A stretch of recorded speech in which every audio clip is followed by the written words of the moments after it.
같고, 여기서 가장 큰 건 아마도 뭐 거미 스마일 내지는 버칼 코리도가 좀 크다라는 것이 어색함의 가장 큰 이유가 아니었을까 싶습니다. 그럼 이에 맞춰서 진단 계획을 이제 세우게 되는데요. 우리는 항상 소프티슈를 하드티슈에 맞추는 게 아니라 소프티슈에 하드티슈를 맞추는 걸로 배웠고, 기능이 기본적으로 소프티슈에서 일어나기 때문에 웃었을 때 하이퍼액티브 하지 않다 것들이, 그거는 이제 직감적으로 우리가 아는 부분이겠죠. 그렇다면 기본적으로 라인은 면조직의 립 라인에 맞추려고 한다. 그러면 뭐 전치부에 아파가 좀 필요하겠구나 라고 판단할 수 있을 것이고, 근거가 필요하시면 뭐 계측을 해서 또 표면 라인에 붙여서 아파를 계획하실 수도 있을 것 같습니다. 진지발 마진이 어느 민감한 건 일단 크라우딩 때문일 수도 있기 때문에 바지라나 배열이 필요할 것 같고, 아파를 하고 언니분하게 다 하더라도 마이크로 에스테틱 상에서 상악 전치가 좀 뚱뚱해 보일 것 같다라고 하면 진지백토미 같은 것들을 차후 고려할 수도 있을 것 같습니다. 그럼 기본적으로는 상악 전치열의 아파가 필요하리라고 생각을 할 수 있지만, 상악 전치만 아파를 시행했을 경우에는 지금 컨소넌트하다라고 생각하는 어떤 스마일 라인이 굉장히 플랫해지는 현상이 발생할 것 같습니다. 아까 이장렬 선생님도 말씀하셨지만 우리는 플랫한 스마일 라인보다는 컨소넌트한 것들을 당연히 더 선호하기 때문에, 기본적으로 내가 거미 스마일 때문에 아파를 한다. 하지만 스마일 라인이 컨소넌트하다라고 하면 전치부의 인트루전보다는 프라치의 인트루전을 전반적으로 다 동반하는 토탈 인트루전을 시행해야 그 라인이 어느 정도 유지가 되겠죠. 전치와 구치를 다 아파를 하는 테크닉이 되겠습니다. 버칼 코리도어는 실질적으로는 어떻게 느끼느냐가 사람마다 굉장히 다양할 수 있는데, 어색하다라고 표현을 하셨기 때문에 기본적으로 우리의 상식에 맞게 좀 줄여주는 것이 맞겠다라는 진단으로 트랜스버스에서도 진단을 하게 됩니다.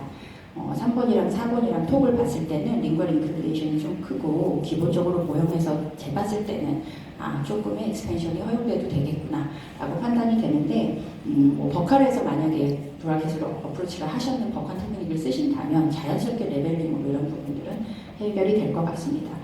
그렇기 때문에 좁다고 해서 무슨 익스펜션을 대단하게 하는 게 아니라 일종의 톡 컨트롤을 측방에서도 한다라고 생각하시면 됩니다. 물론 이것과 더불어서 세지털하게도 클래스 2인 건 클래스 2인 거니까 아까 말한 전치열 인투전과 함께 토탈로 디스탈리데이션 일부는 진행이 돼야 되겠고, 기본적으로 상악 전치의 톡이 지금도 굉장히 업라이팅이 돼 있는 상태라면 톡 컨트롤을 하건, 톡을 유지를 하건, 컨트롤 티핑을 하건, 바디링 무브먼트를 하건을 결정을 하셔야 될 것 같습니다.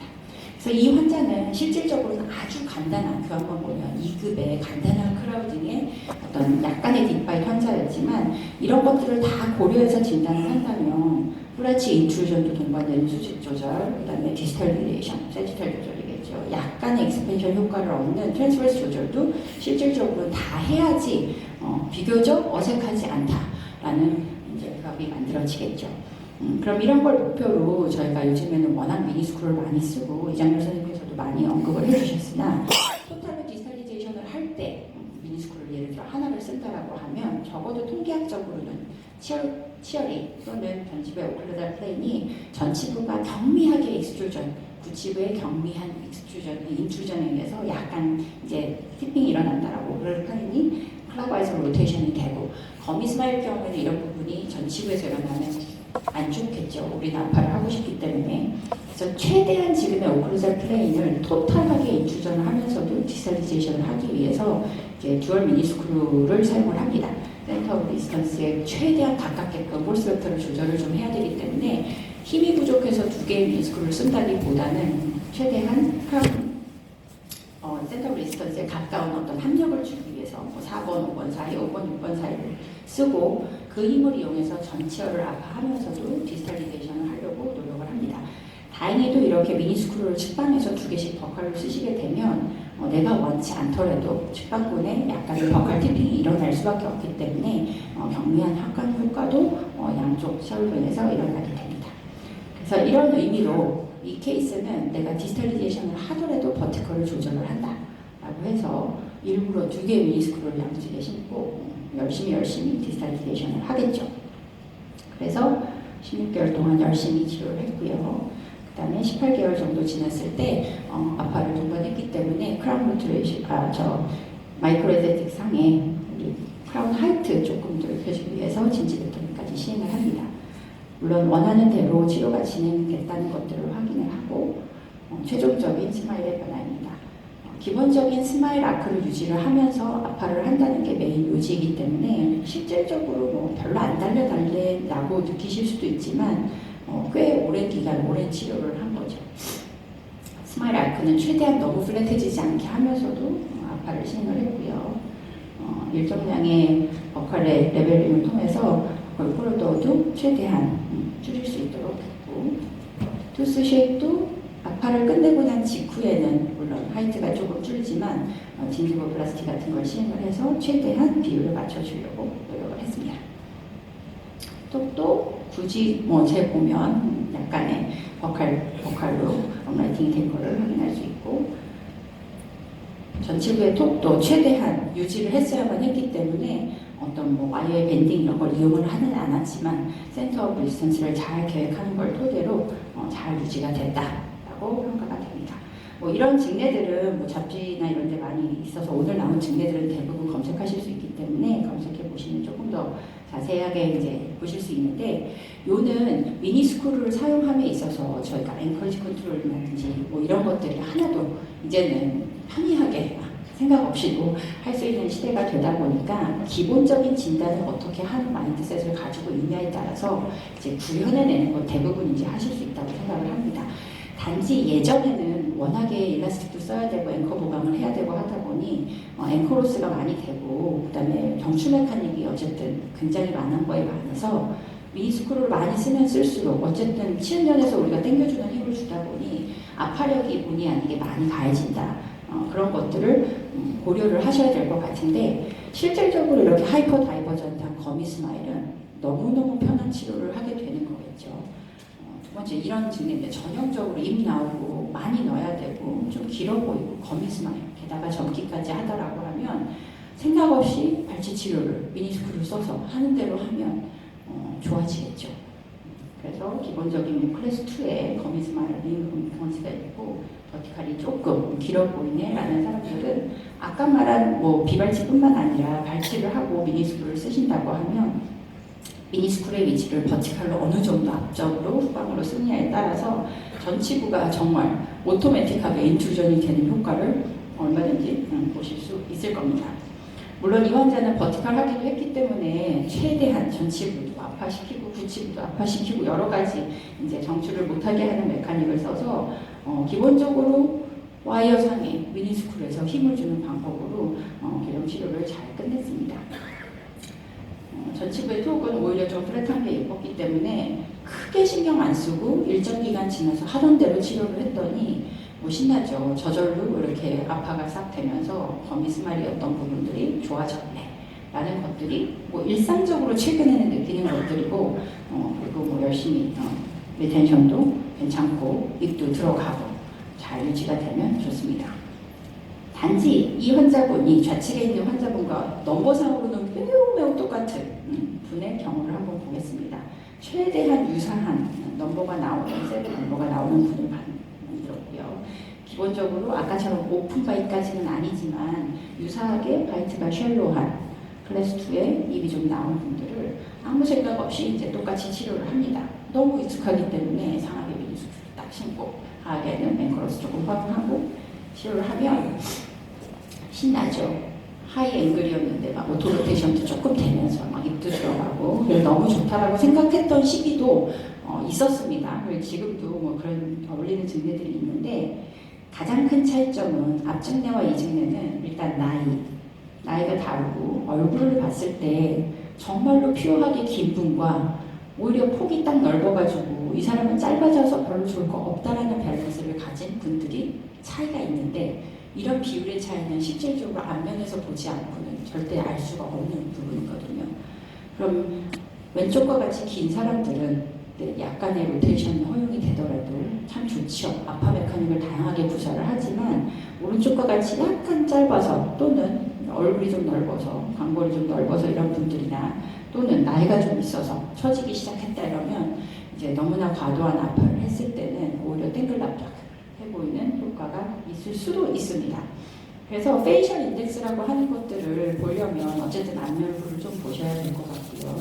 가장 큰 차이는 아까 첫 증례는 젊고 거미 스마일이었지만 두 번째 분은 나이도 좀 있으신 하악저치부 노출이 벌써 시작된 나이의 분인데 똑같이 치료를 해버린 거죠. 생각 없이. 이건 이장렬 선생님께서도 잘 언급을 해주셨습니다. 그러다 보면 이제 2년이 지나고 봤을 때 20대 초반에 언니는 여전히 아름다울 수 있으나 이제 40대 중반을 접어든 나이에서는 하악저치의 노출도 더 나빠지고요. 더 플랫해 보이는 이미지가 생기고 결국에는 이제 5년 정도 지나고 나면 뭐 20대건 40대건 하악전체 노출이 조금씩 생기겠지만 다 지나고 나서 봤더니 셉상에서 내가 잘 치료했다라고 생각하는 증례들이 알고 봤더니 별로 잘 치료한 증례가 아니었구나 라는 반성을 또 하면서 자학을 하게 됩니다. 그래서 우리가 미소 만들기를 뭐 생각을 한다. 다양하게 교과에서 보는 나의 다양한 내용과 진단 방법들이 있겠지만 옆선에서는 표현을 안 되는 앞면을 보고 해야 되는 어떤 페이셜 프로포션에 대한 개념이라든지 어떤 나이에 대한 것들은 항상 생각을 해야 될 것 같고 예전에는 별로 그렇지 않았지만 이제는 아파 메카닉이 너무나 많이 동반되기 때문에 특히 과도한 아파와 과도한 후방 이동을 조금 경계해야 될 필요도 있지 않나 생각이 됩니다. 그런 의미로 제가 수련이들 보면 이제 열심히 위생사가 환자분이 오면 엑스레이를 딱 켜고 수련이는 눕자마자 확 홀타오를 덮고 막 뭔가 행위를 하는데 저 그러면 가서 다 꺼버리죠. 그냥 이 모든 것들을 사실 환자와 한 번 인사하고 대면하면 알아버리는 것들인데 무언가 청결을 위해서 뭔가 나의 편리를 위해서 열심히 엑스레이를 보고 디지털로 검사를 하면서 사람 얼굴을 안 보는 이런 상황 가장 경계해야 될 우리의 젊은 세대의 어떤 특징이 아닐까 싶습니다.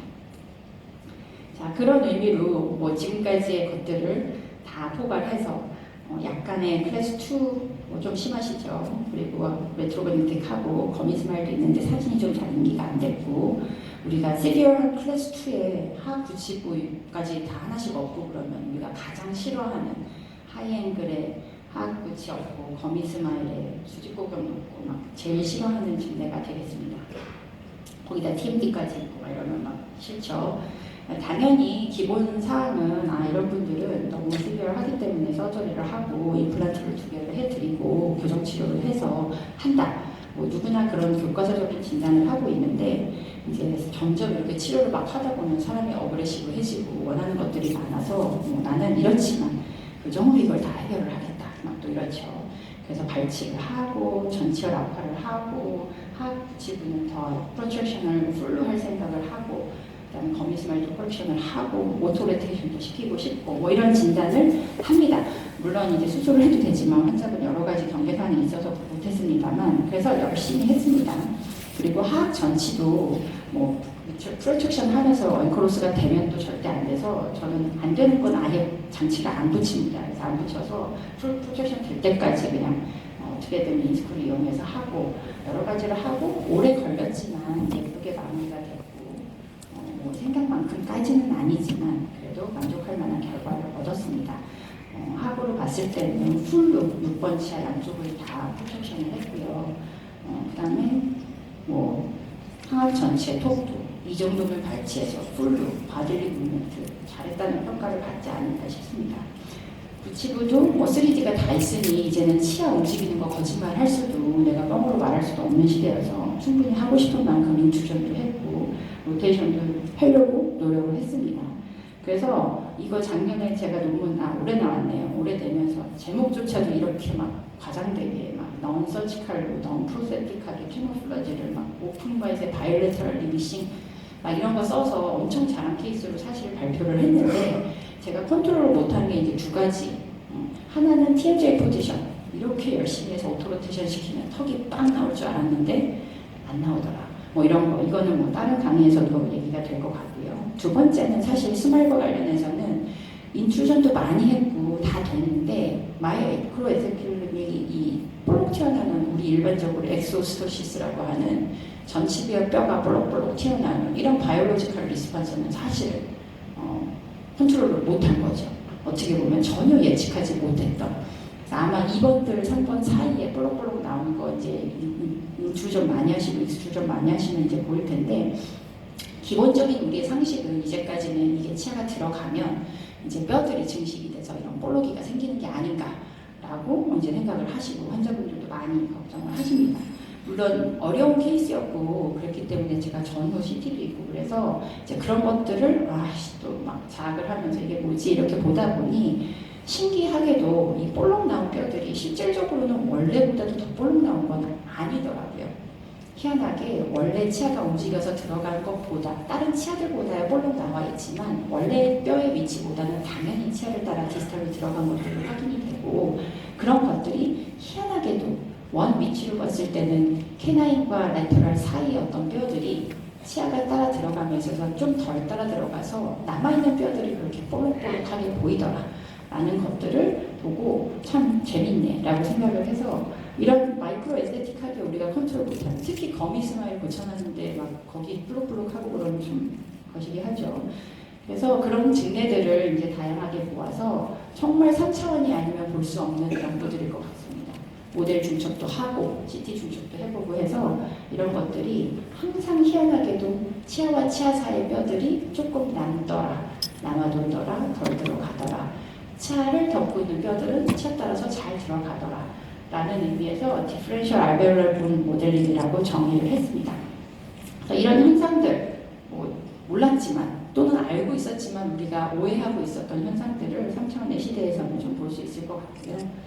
그런 의미에서는 이제 많이 치아를 따라간 치아의 루트에서 파란색으로 보이시죠. 이제 그거는 치아에 따라서 이동량이 디스탈리테이션이 많은 것이고 치아 사이사이는 녹색으로 보이시죠. 본이 좀 덜 따라 들어간 겁니다. 그래서 페리오돈탈 리가멘트리 덮고 들이는 부분들이 치아와 잘 이동되는 반면에 이제 페리오돈탈 리가멘트 없는 인터프락셔널 본들은 확실히 리모델링 양이 적은 걸로 보이는데 그럼 왜 어떤 사람은 보이고 안 보이느냐? 기본적으로는 많이 이동을 해서 많이 차이가 날 수밖에 없는 이런 인크리멘트가 큰 사람들은 보일 수 있는 가능성이 높겠다. 조금 움직이면 이만큼 차이 나도 별로 차이를 못 느끼는데 그런 분들이 특징적으로 나지만 이제 그런 호스 팩터에 대해서는 조금 더 연구를 하고 있는 중입니다. 그래서 테드가 나오고 치아 이동은 우리가 원하는 대로 된다. 거기에 트렌드로 디지털 이미징이 더해졌다. 이런 것들을 통해서 진단을 하고 치아 이동을 하고 이런 것들 당연히 엄청나게 발전을 했고 이제 막 이뤄내죠. 하지만 그러다 보니 우리가 이제까지 몰랐던 것들을 조금 더 자세하게 볼 수 있는 상황도 되고 그런 것들이 과연 우리의 테크닉 때문인 것이냐 그거는 의사 사이트에서는 생각을 해봐야 될 것 같습니다. 어쩌면 우리가 애시당초 모르는 어떤 호스트 팩터들이 있는데도 불구하고 우리가 넘버를 맷도 각도를 못 만들었기 때문에 이런 식으로 우리의 자아 비판을 하는 것도 별로 의미가 없을 수도 있겠구나 라는 생각을 하면서 다양한 주제로 가보겠습니다. 자, 여기까지 이제 나와서 21세기의 트렌드로 이제 빅데이터 이런 거 나오죠. 빅데이터 너무나 거창한 말인데 사실은 우리가 눈으로 보는 게 매일 빅데이터고 그걸 어떻게든 수치화해가지고 컴퓨터를 하게 하는 것들이 요즘 이제 유행인데 적어도 스마일에 있어서는 구글 브레이트 스마일 이렇게 치시면 무조건 이제 웃는 얼굴 이렇게 나오고요. 나이스 스마일 쳐도 이제 이렇게 나오니까 빅데이터에 일단 상황 전체가 보이는 게 예쁜 얼굴이다. 예쁜 스마일이다. 확실하게 알 수 있고요. 그런 의미에서는 이렇게 상황 전체 하나도 안 보이고 아래 이제 하악 전체만 보이고 그러면 이제 되게 슬프죠. 이걸 어떡하나. 이 리버스 스마일이라고 하는 이런 부분들이 어렵긴 하지만 그런 부분들을 어떻게 볼까? 진단은 비슷할 것 같습니다. 아까의 반대 버전이죠. 이제 클래스 2에 약간 로앵글에 클래스 3에 크로스바이시 있고 교합으로 봤을 때는 첫 번째 증명과 같이 굉장히 간단한 상급 부정교합이라고 보시면 될 것 같습니다. 일라스틱 조금 쓰건 아니면 내가 조금 발치를 하건 고치는 게 어려운 건 아니어서 그런 식으로 막 말을 하지만 만약에 이 스마일을 고쳐주세요라는 의미로 내원을 했다면 이제 고려할 부분이 조금 다르겠죠. 기본적으로 어퍼 인사이저쇼가 무조건 많아야 빅데이터에 이런 예쁘다고 하는데 하나도 안 보이니까 이제 그런 부분을 어떻게 내가 증가를 시킬 거고 버클 코리도는 이런 클래스 3분들은 너무 많아서 너무 적어서 문제지. 그다음에 플랫한 스마일 아크라고 하기엔 스마일 아크가 안 보이는 거니까 이런 것들을 어떻게 해결을 하는데 기본적으로 비발치로 만약에 적용을 한다라고 하시면 하악을 당연히 디지털리제이션을 할 생각을 하실 것 같습니다. 뭐 발치를 한다고 해도 어쨌든 크로스바에서 고쳐져야 되니까요. 그래서 아까 말한 대로 예를 들어 상악을 완전하게 바꿔놔서 내가 여기에 미니스쿨 2개를 심어서 이 악궁이 인출이 된다 이렇게 되면 뭐 좋을 수도 있지만 하악 전체를 어쨌든 안 보이게 해야 되는 거니까요. 그렇게 되면 또 오토 로테이션이 되고 이런 문제들이 있고 로어 앵글의 클래스 3인데 안 좋죠. 그다음에 전형적으로 예전부터 나온 다양한 클래스 3의 디지털리제이션 메커니즘 미니스쿨건 플래티건 쓴 거 보면 항상 하악 전체 익스트루전이 동반되는 경우가 필연적으로 따라오는 경우가 아주 많습니다. 그리고 이거 아까 이장렬 교수님이 또 선생님이 보여주신 건데 미니스쿨을 쓰건 어쨌건 우리의 느낌상 클래스 3가 보인다 그러면 일단 크로스 일라스틱을 맡기고 시작하거든요. 그렇게 되면 당연히 오클루절 플레인이 훨씬 더 이제 로테이션이 클락와이즈로 되면 카운터 클락와이즈로 되면서 하악 전치들이 어쨌든 더 많이 보이는 현상으로 교합이 고쳐지는데 우리는 리버스 스마일이니까 그걸 원치는 않는 거죠. 그래서 많은 경우에 있어서 만약에 플랫하다, 그 다음에 로우 앵글이다, 클래스 3다라고 하면 하이 앵글의 클래스 2에서는 어떻게든 오토 로테이션을 시키려고 하겠지만 최대한 이런 경우에는 클락와이즈 로테이션을 많이 시켜서 프로파일도 플랫하게 하면서도 저절로 하악 전치가 좀 덜 보이도록 하는 치료들을 이제 고민을 해야 되겠죠. 그래서 이분의 경우에는 어퍼인 사이즈를 쇼를 좀 늘리는 게 우리의 목표고, 그 다음에 하악을 최대한 클락와이즈로 로테이션을 시켜서 나는 로테이션을 골격적으로 시킨 것을 가지고 스마일을 더 개선해 보겠다라는 생각을 하게 되고요. 그런 의미에서는 일단은 바이트를 높이고 목표를 설정하고 얼굴에 맞춰서 시작하는 경우도 있습니다. 물론 전방적 코렉션을 위해서 미니스쿨 없이는 참 힘들긴 하지만 미니스쿨을 쓴다고 해서 환자의 컴플라이언스가 없는 치료냐, 적어도 정출 메카닉을 사용을 하셔서 업라이팅을 시키고 로테이션을 시키려면 환자의 일라스틱의 협조조는 지대하게 필요하다고 저는 생각을 합니다. 물론 전치부에서는 일라스틱 끄지 마시고 부치부에서 최대한 클래스 3를 해결을 하면서도 바이스를 높이는 치료를 하셔야 되는데 그렇게 해서 열심히 띄워주시면 치료가 끝나고 치료 후에 약간의 하악면 고경이 증가를 한 걸 보실 수 있을 겁니다. 더 올라가면 좋겠죠. 어쨌든 얇은 얼굴을 가지고 계시니까 그건 좋지만 적어도 하악 전치로 봤을 때는 익스트루전이 됐다라고 봐야겠죠. 하지만 로테이션을 클락와이즈를 했기 때문에 완전한 플랫 상태에서 봤을 때는 얼굴로 봤을 때는 하악 전치를 최대한 버티컬 디멘션을 유지하고 또는 조금이라도 더 아파하려고 노력을 한다. 그거에 반해서 일라스틱 열심히 켜서 상악 전치는 최대한 익스트루전을 유도해서 라인을 맞춘다라고 하시는 생각을 합니다. 그리고 다행히도 워낙에 좀 브로드한 로앵글 분들 많기 때문에 하악면 거근의 증가는 오히려 프로파일이나 얼굴 안면 비율에는 도움이 되는 경우가 많습니다. 그래서 상악 전치를 최대한 노출시키려고 하고, 하지만 상악 전치가 플레어링이 되는 순간 어떻게 보면은 인사이드 쇼가 줄어드는 효과가 있기 때문에 상악 전치는 아무리 일라스틱을 끼고 클래스라고 하더라도 약간의 디지털리제이션을 하려는 마음가짐으로 치료에 임합니다. 워낙 클락와이즈 로테이션을 시키면 리텐션 같은 거 궁금해 하시는 분들이 많아서 스테이블하다는 사진을 한 장 넣었습니다. 이렇게 항상 모두가 단순하지 않기 때문에 이제 조금 더 어려울 수 있는 발치 증례를 보도록 하겠습니다. 똑같이 아주 브라키페이셜한 클래스 3의 튠이 좀 나온 형태고요. 교합된 상태로 봤을 때는 풀 클래스 3의 크라킹이 심한 상태지만 실질적으로 많은 이런 로우 앵글의 클래스 3의 환자들은 클래스 3 이펙트는 경미하지만 하악전치, 상악전치 인터페런스 때문에 슬라이딩 되면서 오히려 시어시어스틱이 생기면서 이제 앙하고 씹어버리는 경우의 분들이 많습니다. 특히 로앵글, 그 다음에 부치부에 크로스바이 없는 분들 대부분 일정한 약간의 페이크 클래스 3이시겠죠. 이런 분들이 있지만 굳이 진단을 하자면 당연히 클래스 3일 것이고요. 그 다음에 그렇기 때문에 인터페런스에 의한 오버클로저에 해당한다라고 생각을 하면 최대한 우리가 이 인터페런스가 있는 이 CR 위치 정도가 원래 이 사람의 버티컬 디멘션에 더 근접하리라 라고 생각할 수 있겠죠. 그게 다행히 더 예쁘니까 더 다행입니다. 그래서 스마일을 봤을 때는 어퍼인세설 디스플레이 아까처럼 아예 전혀 없고요. 그 다음에 리버스 스마일 아크가 있고 크라우딩이 심하고, 다행히도 이분은 이제 8번이 다 있고 했기 때문에 최대한 브로드한 스펙트럼을 좀 유지를 하기 위해서 상악 7번 발치를 하고 상악 전체를 후방 이동을 하되, 일단은 버티컬 디멘션이 여기서 줄어버리거나 먼저 발치를 소고치 발치를 해서 얼라인을 했더니 크로스 바이시 그대로 남아버리거나 이러면 이제 굉장히 힘들어지기 때문에 일부러 상악 전치, 하악 전치는 최대한 그 사람의 시효 상태 유지하기 위해서 유지합니다. 안 하면 아예. 그러면서 붙이고 후방 이동 상악에선 진행하면서 레시프로컬하게 하악 붙이고의 업라이팅과 약간의 정출을 활용을 합니다. 하악 전치는 아예 브라켓 안 붙입니다. 왜냐하면 이렇게 하다가 익스트루전 같이 되면 싫기 때문에 아마 보시면 3번이랑 이제 1번이랑 엄청나게 차이가 많이 나는 걸 보실 텐데, 이렇게 띄워놓은 바에선 최대한 하악 전치는 렐러티브한 인트루전이 되도록, 상악 전치는 익스트루전이 많이 되도록 이제 이 교합을 맞추는 거겠죠. 그래서 열심히 치료를 했고요. 다 나열이 됐고, 근본적으로는 CR 포지션과 유사할 수도 있는 정도의 바이트 레이징을 아예 하고 클럭와이즈 로테이션을 해서 플랫한 상태를 만들고, 최대한 상악 전치는 크라우딩이 있었지만 플레어링이 안 되도록, 그 다음에 붙이고는 업라이팅이 되면서 익스트루전이 상악에만 허용이 되도록 치료를 하는 경우도 있습니다. 물론 하악 전치는 치료 오버롤로 봤을 때는 당연히 원래 위치보다는 업라이팅이 되면서 익스트루전이 됐겠지만, 전체적인 중추으로 봤을 때는 앞에서 보는 모양은 버티컬은 적어도 유지를 하자.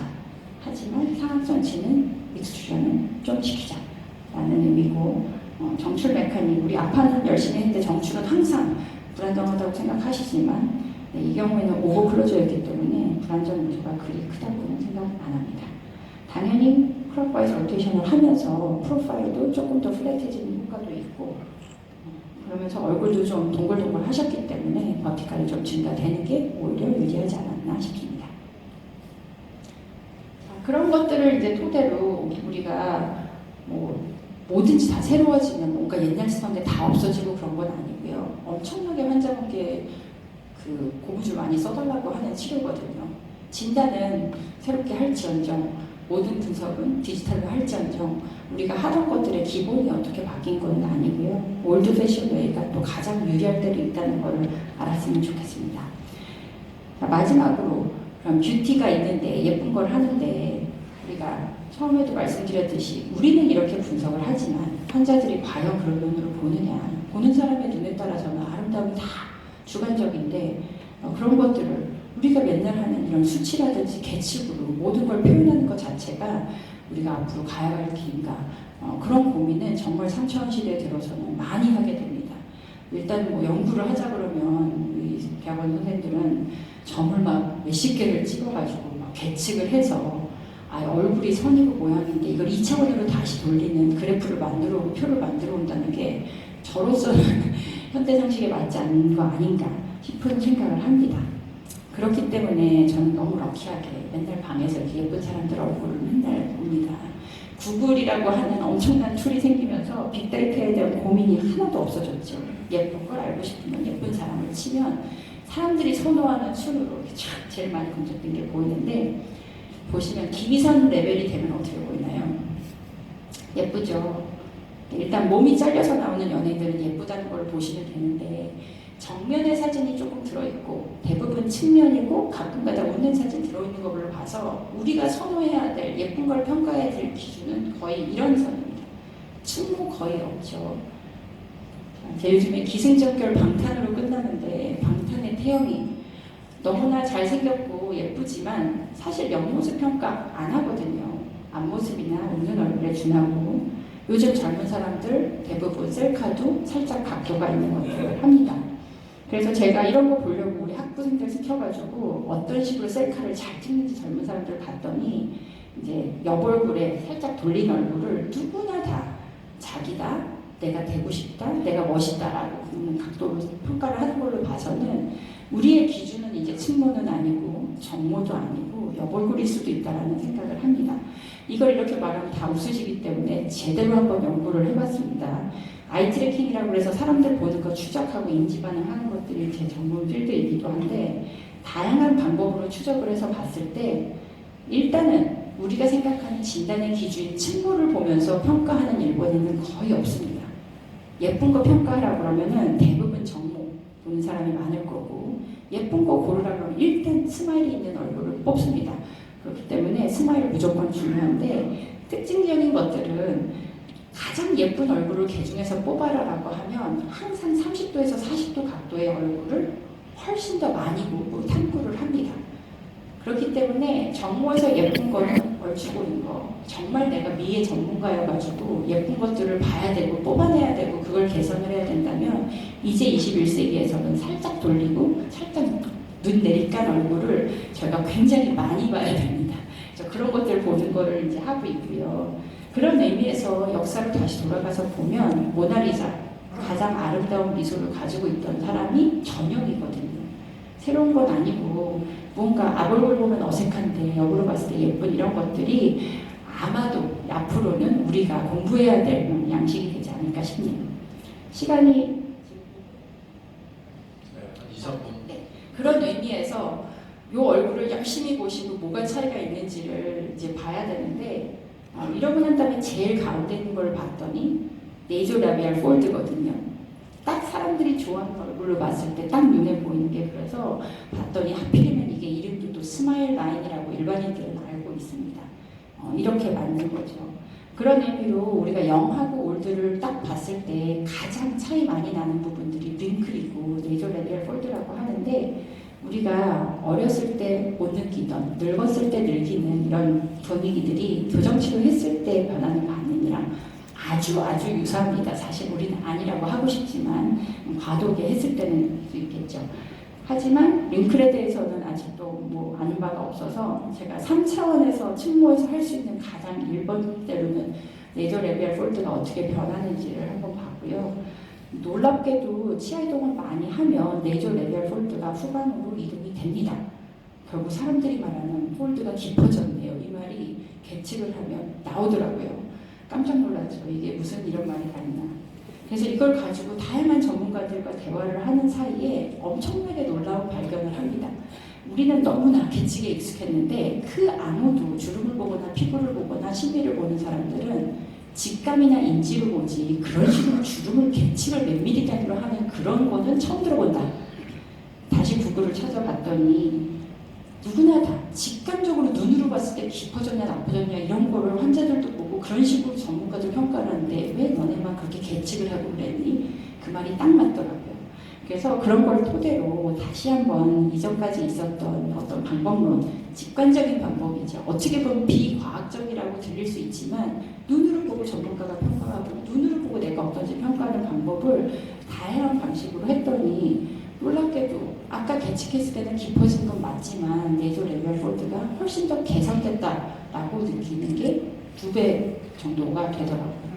그런 의미로서는 뭐 다양한 의미가 있겠지만 중요한 것은 우리가 심리를 말하고 어떤 기능을 말하고 미소를 말할 때 항상 형태를 가지고 우리가 계측하려고만 들었으나 실질적으로 직관적으로 느끼는 어떤 인지학적인 반응들은 계측하는 것과는 전혀 다를 수 있다는 것들을 그냥 인정을 해야 되는 시대가 아닌가 싶고, 그런 의미에서는 우리가 과학적이라고 항상 말했던 객관적인 어떤 수치화가 굉장히 익숙하지만 이제는 조금 더 어떤 이모셔널하고 어떤 퍼셉션 위주의 또는 다이내믹한 위주의 진단들이 도움이 되지 않을까 싶습니다. 그런 의미로 이렇게 하지 마시고 저쪽으로 웃게 하시고요. 다행히도 뭐 스마일은 우리 만족도를 봤을 때는 굉장히 만족도를 높은 교정치료인 뿐만 아니라 환자분들께 만족도, 뭐가 교정치료하고 제일 만족스럽냐 하면 1번 배열, 2번 자신감. 자신감을 어떻게 형태로 우리가 표현을 할지는 고민을 해봐야겠죠. 그런 의미에서는 앞으로 우리가 교정치료를 잘하고 예쁜 거를 만들려면 이런 서브젝티브한 observation을 잘 하는 것들이 결국에는 어떤 커스터마이징을 하는 데 있어서 가장 도움이 되는 요소가 아닐까 싶어서 3차원스럽지는 않지만 오늘의 마무리를 하도록 하겠습니다. 네, 감사합니다. 고맙습니다. 역설을 보니까 아마 이게 디스커션 시간이 따로 마련되어 있는 것 같지는 않아요.